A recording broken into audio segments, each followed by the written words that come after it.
За оказание благотворительной помощи в реализации общественно значимых проектов в городе Уфе почетного звания «Меценат года 2014» с вручением памятного знака учрежденного администрацией городского округа город Уфа удостоены Государственный академический русский драматический театр Республики Башкортостан, художественный руководитель Михаил Исаакович Рабинович.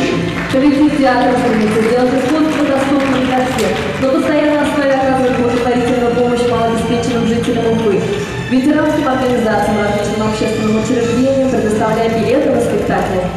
В Русском драматическом театре состоялось вручение премии «Меценат года». Администрация городского округа город Уфа награждала тех, кто вложил собственные силы, время и средства в общественно значимые проекты, оказывал материальную и моральную поддержку нуждающимся. Компания «Уфанет», генеральный директор Искандар Махмудович Бактияров.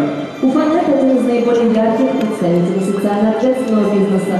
Создает и запускает мощные социальные проекты, которые объединяют тысячи уфимцев. Проекты «Весенний бал», они первоклассников «Дети. Наше будущее», акция «Мой город. Мой дом».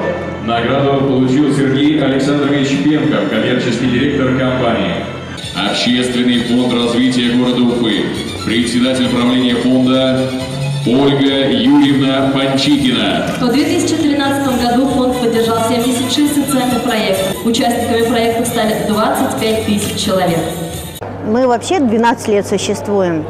И, наверное, все эти 12 лет мы работаем в городе Уфе только с единственной целью – приносить очевидную пользу городу Уфа и ее жителям. Очень много людей, очень много организаций делают добрые дела. И, конечно же, этим людям, этим организациям всегда нужно говорить спасибо. Они это делают именно от чистого сердца, искренне. Многие-многие годы занимаются именно благотворительностью. Мы порадовались, что сегодня очень много награжденных.